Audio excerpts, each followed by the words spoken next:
You are walking past an inconspicuous copse as Namora suddenly stops on the spot. Wait! We are not alone. Someone is watching us. A trap? Die, scum! What are you doing? Why are you attacking us? We're dwarves too, we're on the same side! I see honest dwarves here, but they are accompanied by scum. I will free you of it! Oh, really? And what are you going to do on your own against 8? You! Come here. What? Haha!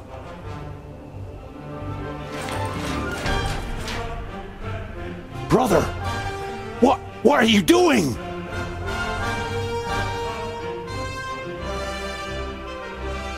Boindle, what's wrong? Come to your senses! It's no use. They belong to me. Now die, scum.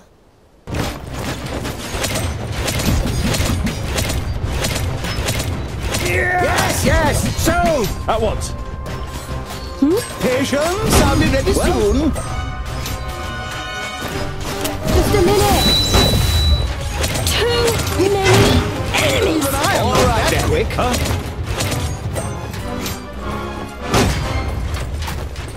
Understood. Friends! Yes. I could use some help!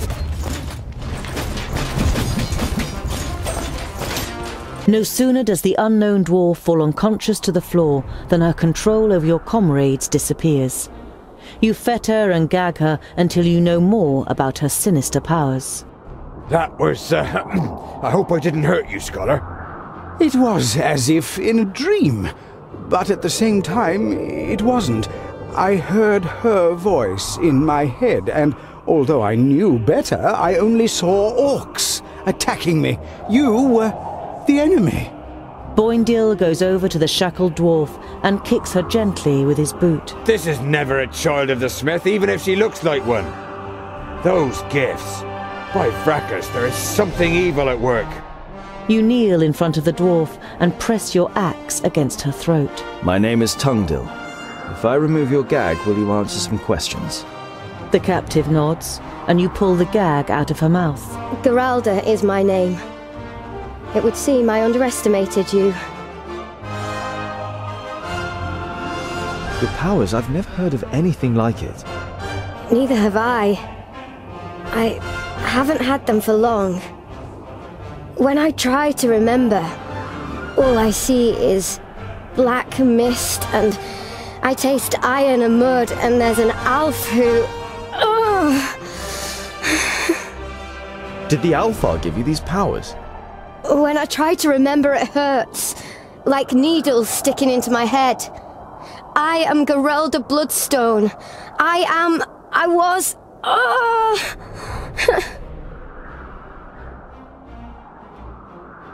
You said something about scum when you attacked us. Has Namora done anything to harm you? Not her, but her kind. Alfar. She is a human. She only acts at being an elf in theatre. In the theatre? For the first time, Geralda looks at Namora without a hateful expression. She must die. Where have you come from and what brings you to Wayan? I was on my way to the Free Folk. They are said to live in the middle of Girdlegard, without kingdoms or their laws. The Free Folk? You mean dwarves? Yes, dwarfs who have left their kingdoms, voluntarily or otherwise. Not everyone has a place in their kingdom. You instinctively think of your own plight. You are not a secondling, and won't be welcome among the fourthlings since you placed obstacles in their king's path. Don't believe this nonsense, Scholar. The free folk are just a fairy tale that people tell themselves when they don't want to stick to the traditions. Just look what good it's done Geralda. Geralda prepares to reply, but then she holds back. Enough talk! She is dangerous, probably crazy. She attacked us, we should put an end to her. It's what you call amnesia, memory loss, a tool often used in stage productions. We don't know what happened to her, and maybe she doesn't either. We can't just kill her.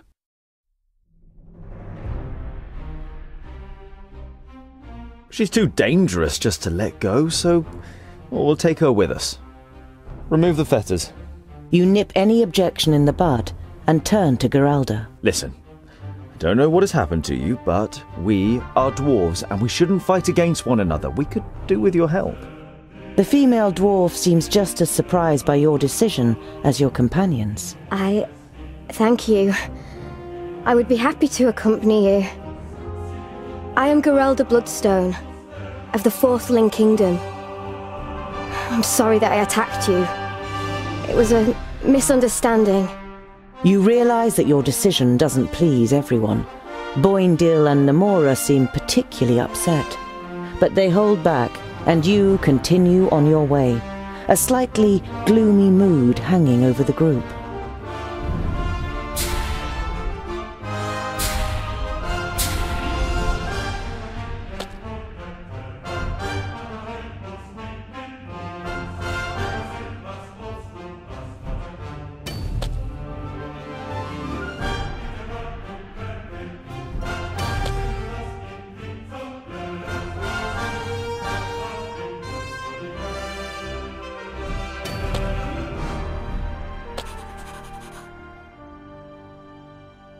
When you enter the pretty little village with its richly ornate houses and its temple to Palandil at its centre, you can see an angry mob some distance away.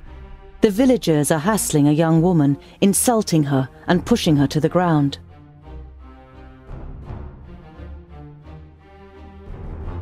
You push your way through the crowd of people and stand in the way of the villagers. What's going on here?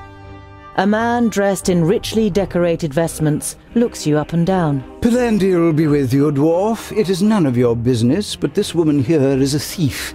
She and her henchmen have emptied the monastery's granary and were willing to abandon us to our fate. That's a lie. We asked for help and these people turned us away. I came back to ask again. What evidence do you have against this woman? We found the granary broken into. Almost a third of our grain and a significant amount of supplies have gone. And all this just one day after she and her people were snooping around here. That isn't proof. It could simply be coincidence. Anyway, why would a thief come back to the scene of a crime? The priest eyes you in silence, while some of the villagers make it clear that dwarves should keep their noses out of their business. Tell us what happened. The villagers grumble, but the priest gives the woman a chance to defend herself. My name is Tavia. I was forced to flee Tabayin with my family when the perished land began to spread. My husband, we had to leave him behind. The horror in the woman's eyes gives you a good idea as to what became of her husband. No one accepted us in the north. There are too many refugees and everyone is scared. Queen Wei has offered land in Wayan to anyone who will work hard for it. But what should we grow if no one will sell us grain? We offered a fair price, but Father Mallan... She darts a scathing gaze at the priest. He wanted double the amount. The priest glances briefly at the angry villagers. Then he replies in a firm voice. It was a hard winter. And with the increasing frequency of orc attacks, we must think of ourselves first and foremost. Even we cannot help everyone. The bystanders mutter in agreement.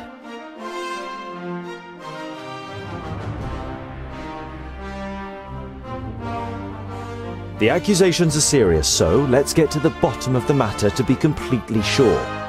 We have no doubt that she did it. The priest looks at the villagers standing around him, the lust for blood written in their faces. On the other hand, before we do something we can't undo. Dissatisfied murmuring grows, which the priest debates with mollifying gestures. Search for your evidence. You there, lock this woman up in the guardhouse in the meantime. The woman is taken into a squat building made of rough blocks of stone. The crowd slowly disbands. The priest is lost in thoughts, standing in front of the temple, as if he couldn't decide whether to go in or not. I was wondering, what was here first, the temple or the village? Ah, a keen eye. The temple is indeed much too big for such a small village. It was built on the foundations of an old stronghold when salt was found nearby. The village has grown over the years in the shadow of the temple. Good people live here, honest and pious children of Pelandil. He glances at the place where the woman was surrounded. Why can't we just be left in peace? Supposing Tavia really did steal the grain and supplies, but only to save her family, would you turn a blind eye? Pelandil teaches generosity, but that too must have its boundaries. We cannot help everyone. At some point there won't be enough for us. So, if you had sold the grain, the people of Seaton would have starved? Maybe not. Not yet. But if we always give everything we have away... No one is saying always, and no one is saying everything. The priest shrugs his shoulders apologetically. He doesn't wish to spoil things with his flock. You nod goodbye, and the priest returns the gesture. You enter the village's large storehouse. The ground floor of the two-story building is full of turnips, with large barrels and clay pots on the floor and on high shelves. Several villagers are carrying out stock-taking. They're being supervised by a weedy man who observes them with a grim expression and writes things on a wax tablet every now and then. There are sacks piled up on top of one another on the first floor. They are most likely filled with different kinds of grain and, judging by the omnipresent white dust, flour.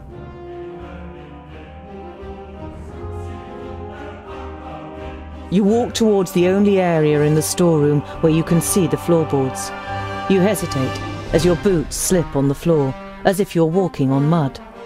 Tungdil? The Magister Technicus carefully observes the roof beams above the empty corner.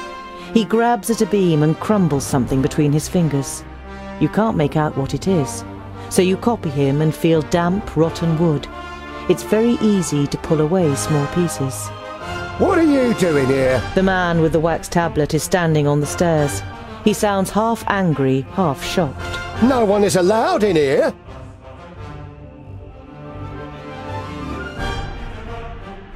The rain has gotten here. The roof and the floor are damp. Those savages! It wasn't enough that they steal from us, they had to damage the roof too! That was probably where they got in. The wood didn't start to rot yesterday, good man. The steward's face turns bright red. And you are the experts on such things, are you? Assuming the roof here has been leaky for a long time, what would have happened to the grain in the sacks directly underneath? Wouldn't it have turned rotten? The man wets his lips. His gaze darts around the room. The roof was fine. I'll have it repaired.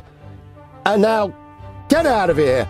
The steward angrily blocks off all further attempts at talking to him, and even when you threaten him with Father Malin, it doesn't have the desired effect.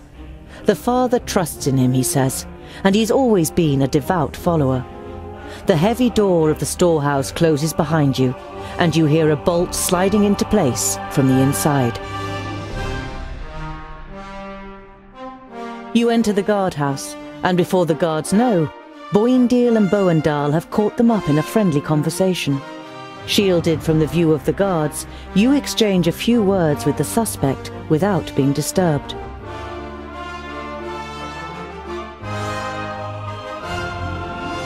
Where have you taken the grain and supplies? I don't know anything about grain or supplies. Apart from the fact that we could do with both, I'm telling you, I am innocent! Why did you come back to the village? I wanted to negotiate with Father Malin for the grain. What else could I do? No sooner had I arrived than they surrounded me and accused me of robbery. We won't let anyone do anything to you, but if we are going to help you, you will have to tell us the truth. The woman looks you in the face, then her head sinks, and when she looks back up, she has tears in her eyes. Please, I just want to go back to my family. I don't know what happened. Tungdil. You feel sympathy towards the woman. You raise your hand to silence Rodario and nod to the woman to continue talking. We asked for grain and were full of hope when we saw the well-filled granary. But we hadn't reckoned on the malice of the people here. A slow, ironic clap sounds from behind you. Confused, you turn around to face Rodario. Bravo, my dear, with tears and everything. Tough luck that a master of the art of acting is present. None of what she said corresponds with the truth, Tungdil. She is lying and trying to deceive us. Not completely talentless for an amateur. You expect the woman to deny everything, but when she overcomes her amazement, she spits in the actor's face. And what if I am? I would do it all again. The people here have more than they need and my people are starving. Is that fair? Spit it out. Where are the spoils and your people? I'd rather die than tell you that. The woman looks at you determinedly, and neither of you blink. Why did you come back here after stealing the grain and supplies? We didn't steal them. We paid for them. A reasonable price, just not to Father Malin. You had help? He promised us 3 dozen sacks of grain. When we opened the sacks in our hideout, we realised that most of the grain was rotten. He thought he'd get away with it. The woman looks around wearily. And by the looks of things, he has. Morris the steward offered you the grain, didn't he? What does that matter? I've no proof it was him. And even if I did, if I admit that we have the stuff, I'll be hanging from a tree by this evening and my children will starve. I beg you, let me go. We bought the grain and the supplies. Perhaps he wasn't allowed to sell it to us. But we paid. And with a little seed we can sow, at least some of us have a chance of surviving the year.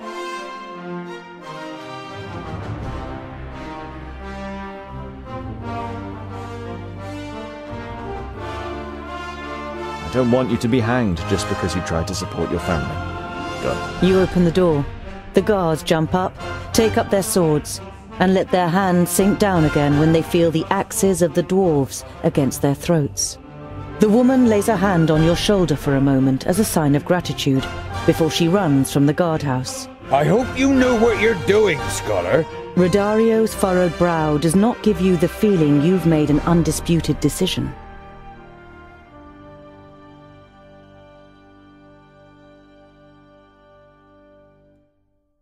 Namora, find out where she's heading and then rejoin us. Fergus wants to raise an objection, but before he can think of the right words, Namora has kissed him on the mouth and has disappeared round the next corner. You leave the guardhouse and explain your plan to Father Malin. You expect him to object, but he seems to be satisfied. You assume he'll make you responsible for everything if something goes wrong, and will claim a piece for himself if you are successful. Like every night in the wilderness, you set up camp and assign the watch. Bavragor takes first watch this evening, while the rest of you sit by a small fire, toasting some bread. You're not particularly surprised that neither Bavragor nor any of the others notice the guest who suddenly appears out of the darkness next to you. Namora! Fergus jumps up, and moments later has embraced her tightly. Were you able to find out anything? She didn't detect me and led me straight to the hideout. I can show you. It's a cave some miles off from the path. Almost 4 dozen people, men, women and children. You nod. You have tracked down Tavia's hideout.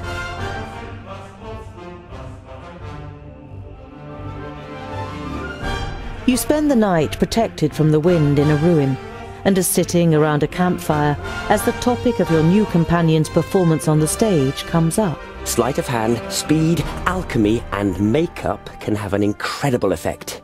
Namora transformed herself into an elf using the latter. I also noticed your weapons, Namora. I've never seen such swords before. Their names are Crescent and Sunbeam. I designed them myself. It took a long time until I found a smith who was able to make them. She looks like a pointy ear too. Nature hasn't been kind to her. For this absent-minded remark, Boindil receives evil looks from Namora and grins from the men.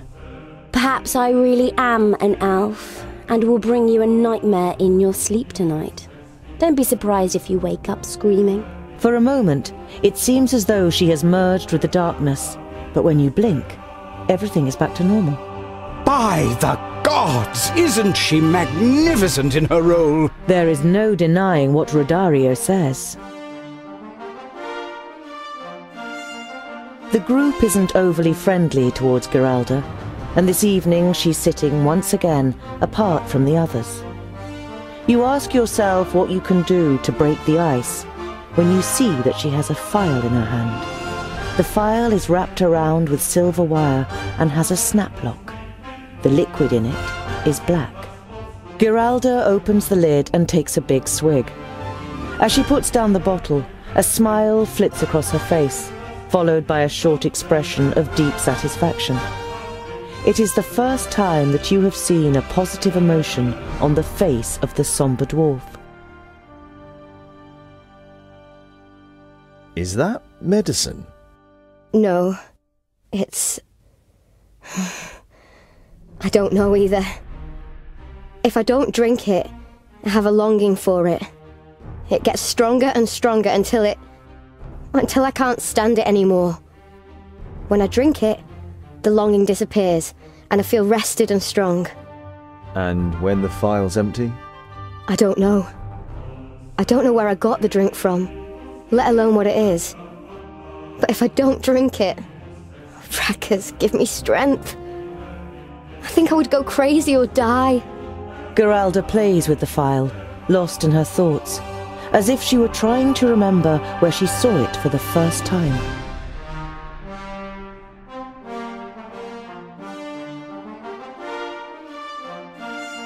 You discover some ancient ruins and an orc camp in a gorge.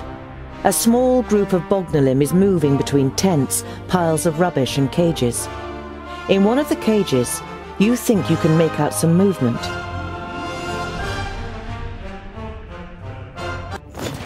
They're coming out the holes. You there, my bag! Over there! Quick! You'll have to smoke them out!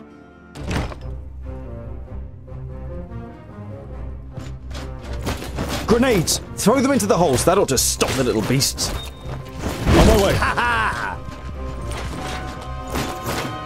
Understood. On my way. Kill! At once. And again. Vile creature. Too easy! And again! What is it? Vile! What is it? And again!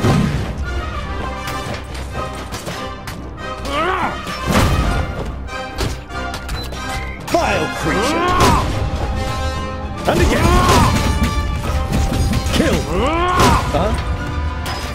Yeah! On my way. What's up? Yeah, why not? Disgusting. Who's next? Let's go!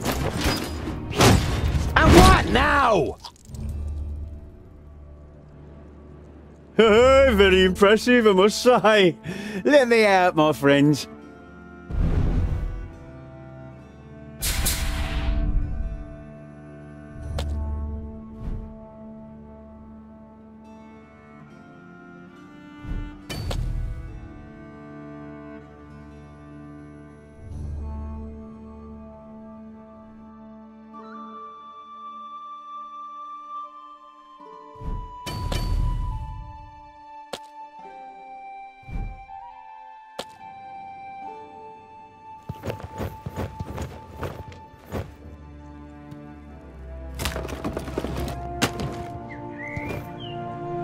Oh, thank you. Have you seen Helga? Helga? Helga! Where are you?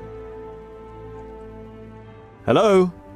I am Tungdil Goldhand. These are my companions Boindil, Boendal, Rodario, Fergus and Namora, Bavragor and Goimgar. Have you seen Helga? No, we haven't.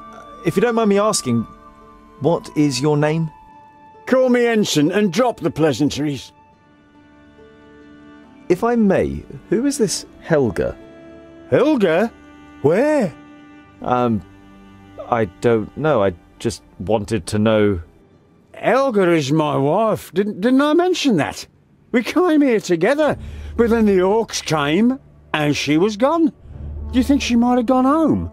Helga! You have a dark notion of what might have happened to Helga, but as you have no proof, you'd rather say nothing. If you see her, you let me know, right? What brings you to these parts, Ensign? It's not exactly the nicest of places. Aren't you here for the festival? The unbelievable Wackenstein Festival. My wife and I desperately wanted to see it for ourselves. The blind guardian, the statue over there, is the key. He calls people from far and wide to the festival. I finally found some information in the archives of Virunciensis as to how the guardian is activated.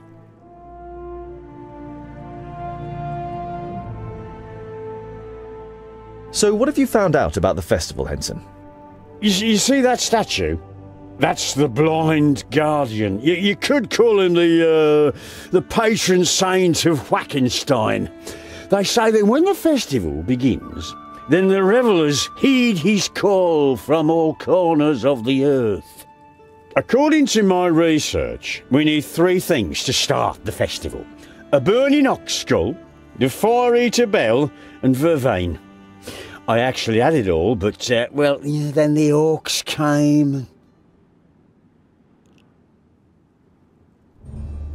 Where will we find the fire-eater bell, and what kind of a name is that anyway? Virunciensis. I tracked you down to a collector who lives outside the city in an estate on the south wall. According to the legend, the bell was mounted in a black tower. The tower caught fire. The bell fell down and smothered the source of the fire. Now, I'm sure you can work out the rest.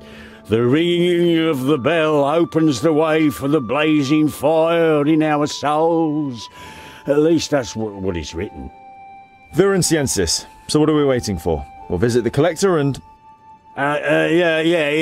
It would be best if you went without me. I have some things to prepare here.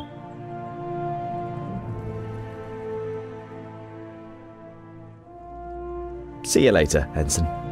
Let me know if you see Helga.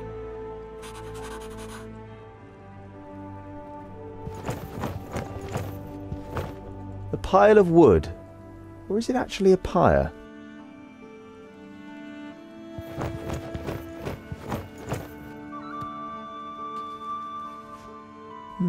Dried herbs. Ensign, do you have a minute? Have you found Helga? Do you know anything about a secret passage through the mountains? Secret passage? No, can't say I do. But they say that when the blind guardian awakens, then people will come to the festival from all corners of the world. Maybe they'll come from the mountains too. To begin the festival, we need the ox skull, the fire-eater bell, and the vervain, right? Exactly. Then we need to set the skull on fire, ring the bell, and burn the herbs.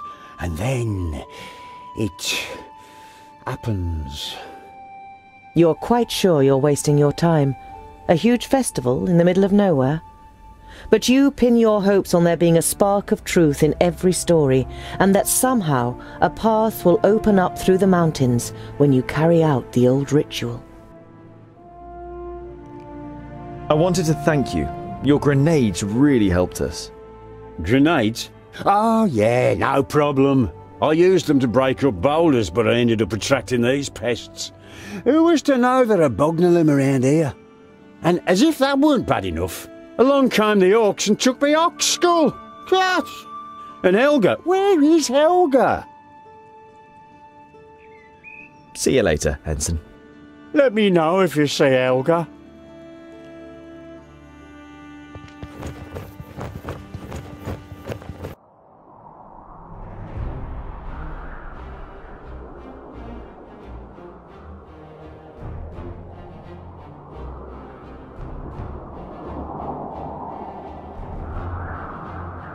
As on the previous evening, Bavragor sits apart from the others. But tonight, he waves you over. Smeralda, my sister. You want to know what happened, right? You nod and sit down. She followed Bögnilim into battle. We tried to talk her out of it, but she was as unyielding as a mountain. Then came the day when the High Pass was attacked. Bavragor drinks from his liquor. He killed her. Blinded by the frenzy of battle, he thought she was one of the enemy. I could never forgive him. He killed my sister. Could you? You inevitably remember the loss of Lot Yonan, Frala, and her children. You remain sitting in silence, each of you deep in thought. Boendal approaches, having either heard you or guessing what you were talking about. His fierce life forge is a curse. He thought the orcs had robbed him of his love, and the ire came over him. Sometimes he calls her name in his dreams. Oh, he'd never admit it, but he suffers just like Bavragor. He too loved her. The stonemason doesn't react, so you and Boendal go back to the others by the fire.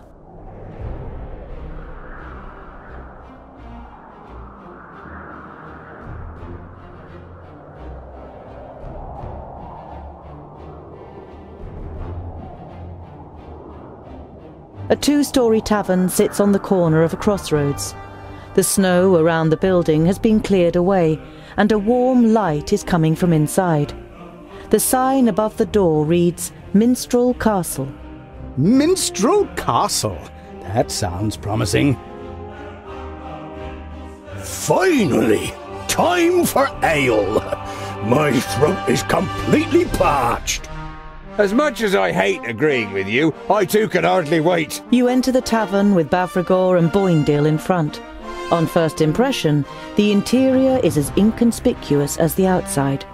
But when you take a closer look, you spot a couple of paintings of minstrels in front of a castle, a small stage that, judging by the dust, is only very rarely used, and a lute hanging on the wall behind the bar. There are not very many guests on the ground floor, perhaps a dozen, and most of them belong to a group of mercenaries who have retreated into the far corner. You sit at a table, and after a while you are brought the ale that Bögnilim has ordered.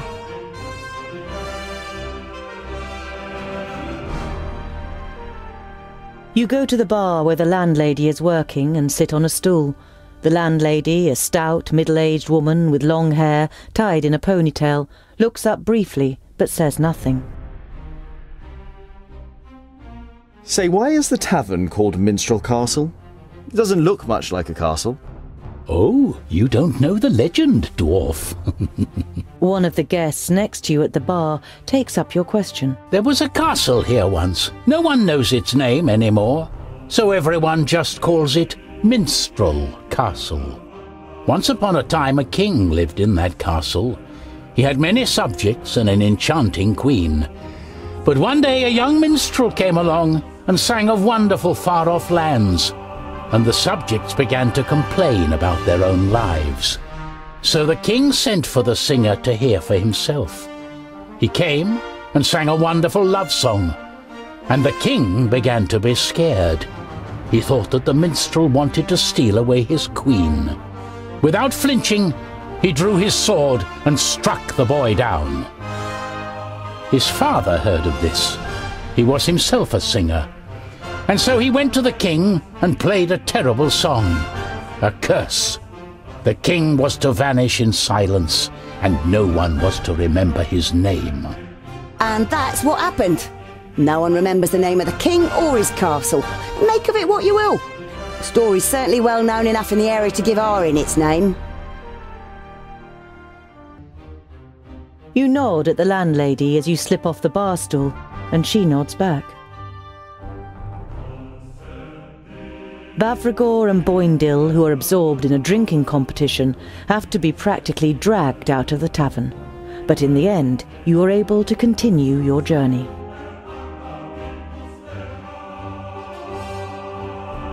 You arrive at an empty jetty on Lake Anteria. You can see several fishing boats on the lake, and there's a small village on the other shore. Ah, Pulbrook. What an idyllic little place. And then there's the miller's daughter.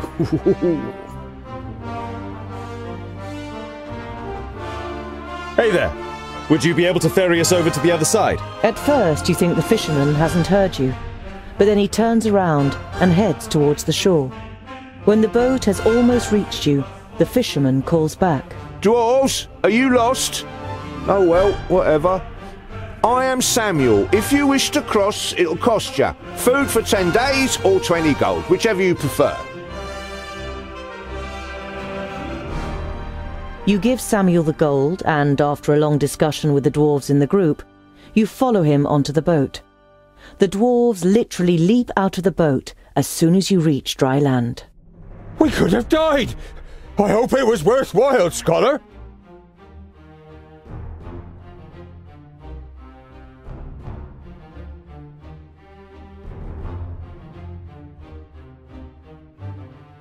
You can make out a cave in the bank of a dried-out riverbed, with several small fires burning in it. You don't see any guards, so you approach carefully. Men and women jump as they notice you. There is terror written in their emaciated faces. When a little girl screams and runs away from you, the whole camp is alerted, and a group of men and women step out of the cave. Is that them? Your benefactors? Tavia, who came out of the cave next to the man, nods. You've led them straight here. Who are you? The man resembles Tavia. His face too tells of a struggle between defiant determination and fatigue and resignation. I am Gerald, Tavia's brother. I led these people here from Tabayin. You look around you. You guess there are about 10 families, less than 50 people. Half of them are children and youths.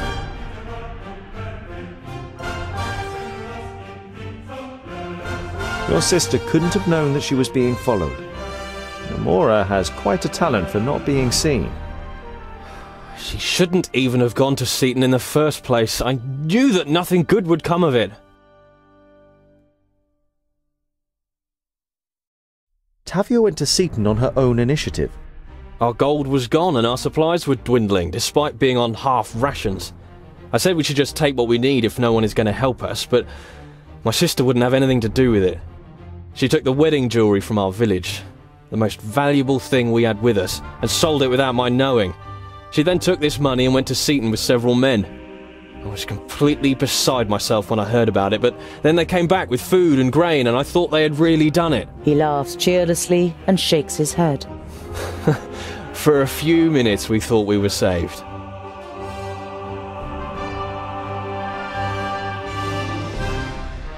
What's wrong with the grain from Seaton? We thought we finally had a change of luck for the better. We were praying for a new start, but then we discovered that most of the grain was rotten and unusable. They'd been ripped off by the bloody steward. We all got together and discussed what was to be done. The majority was in favour of going to Seaton and taking what was due, at any price. The next morning, Tavia disappeared. It was clear to me that she had returned to Seaton. We were going to give her a couple of days, and in the meantime, we prepared for our attack. We needed weapons, and we needed a plan.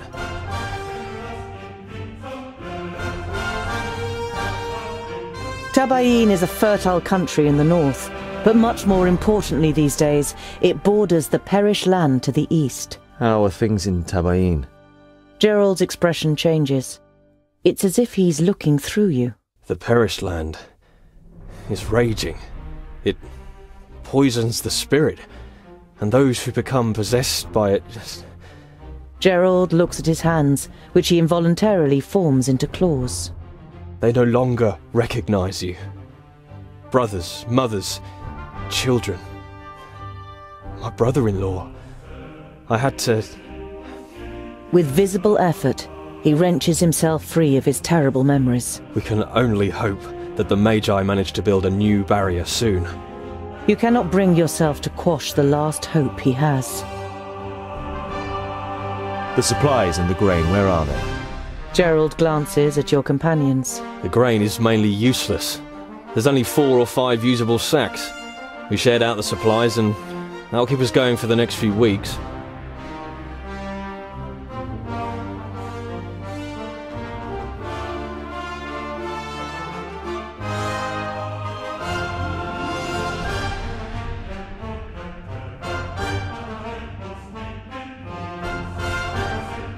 You're in greater need of the grain and the supplies than the people in Seaton. Keep both. Gerald stares at you. Only after a few seconds does he finally close his mouth. Thank you very much, sir. When I saw you turn up here heavily armed, I thought the game was up. How could we ever justify letting people on the run die if we have enough to share ourselves? You see tired but happy faces all around you. The people breathe a collective sigh of relief. Know this, good dwarf. Whenever you need help, we'll come. We'll stand by your side. We don't have much to offer you, but we can muster together a few strong arms for battle, and we have some outstanding archers. You nod, and are happy to have made some new friends. So long, my friend.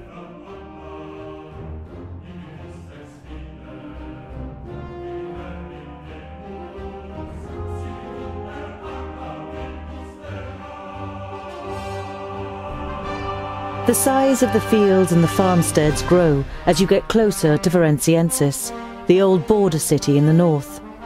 The old city wall is much too small for the size of today's settlement. Everywhere little cottages, and even the odd magnificent estate, extend beyond the wall.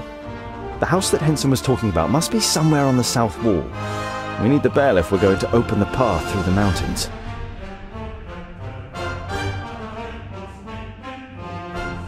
You follow the street to an estate on the south wall, which is surrounded by a fence.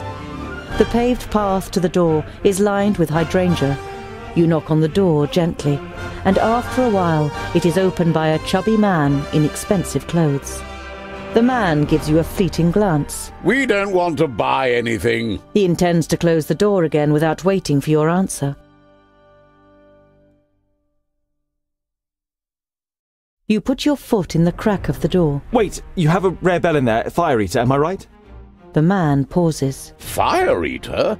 How? Before he can finish what he's saying, a red-haired woman pushes past him. She is also wearing expensive clothes and is heavily made up. After she gives him a stern look, the man disappears into the house. She scrutinizes you with greenish-blue eyes. How do you know about that, Shorty? A man called Henson. Henson? The vagabond that broke into our house? Now he's sending groundlings to assassinate us and steal our belongings. What did he tell you? That we have gold, jewels? No. Henson is our adversary. We want to snatch the bell away from under his nose. The woman's eyes pierce through you. You manage with great effort to resist her gaze. I'd like to get that ugly thing out of the house. All right, then. I'll sell you the bell for 500 gold pieces. 500 gold coins. All right, then. The woman takes the pouch of gold from you with a broad grin and disappears through the door, which slams shut with a loud bang. Hello? Have you been duped? It dawns on you that you haven't yet seen the bell. The door opens again. The man of the house pushes out a wheelbarrow containing a large object inside a sack. May Fire Eater bring you great pleasure. The man dumps the bell on the floor with a muffled bong. He seems anything but happy that his wife has sold the bell.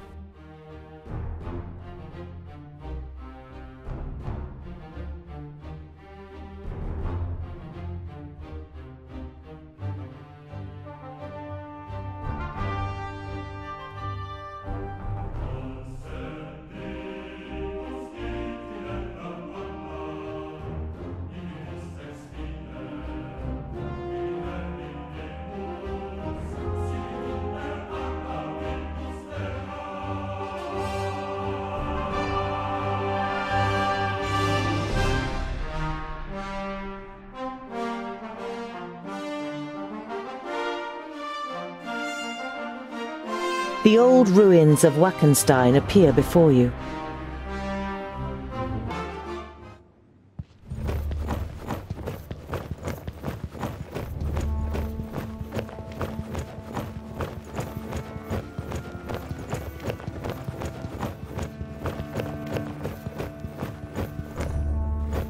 A bracket on which you could hang something. Must be for the bell that Henson mentioned.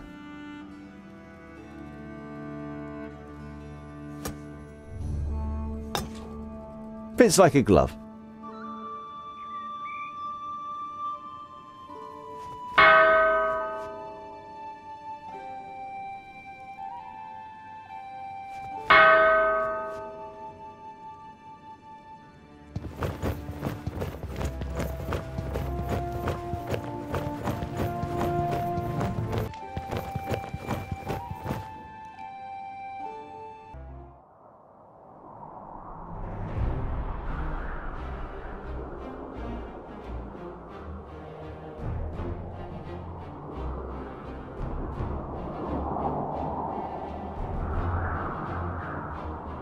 From far off you can already see the orc camp, blocking the path to the firstlings.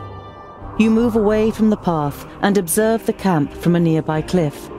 You see strong fortifications and hundreds of orcs. Finally! Now that's what I call a challenge. Let's go! Frontal attacks may have worked in the past, but this here is more like capturing a stronghold. It requires a large military force or a good strategy. Both would be best. We should search for another way. I could go and take a look and perhaps improve our chances for an attack. You remember how the actor had transformed himself into Lot Yonin and Nudin in Mithridania. You certainly wouldn't bet against him being able to walk through the orc camp unnoticed. I'll come with you. If I stay in the shadows, they won't see me. The actor nods gratefully. I'll come too. I also know how to keep myself hidden. Nomura wants to object, but you are quicker. Thank you, Geralda. 2 more eyes and ears would be helpful on such a mission.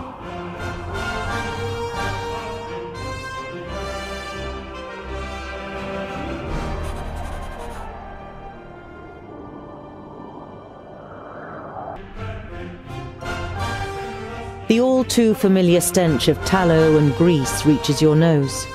You know what this means. Huh? Understood.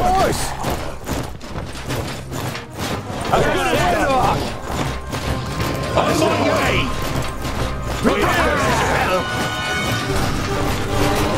Vile creature! And again! Kill! And again! Kill! And again!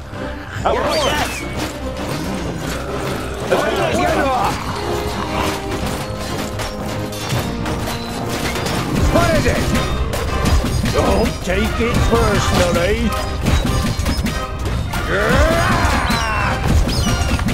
Vile creature! Come here, you! Kill! Vile creature! Ow! Another one bites the dust! And again!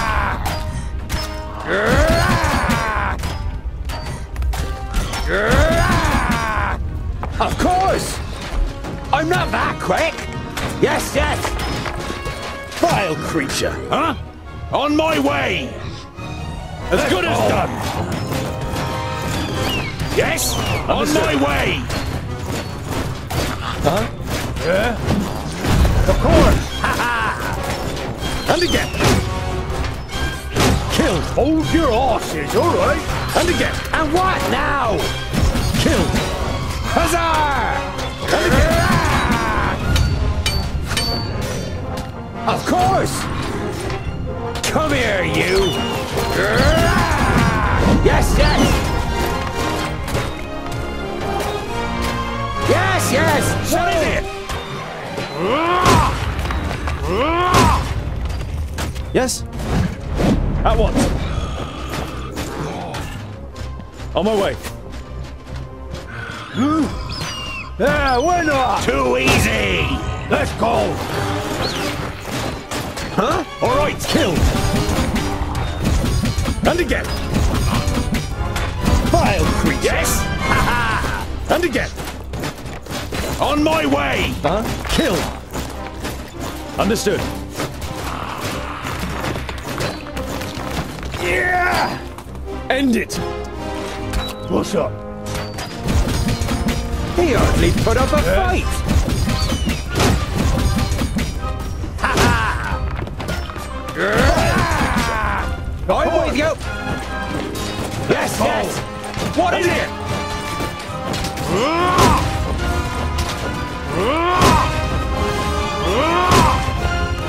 All right!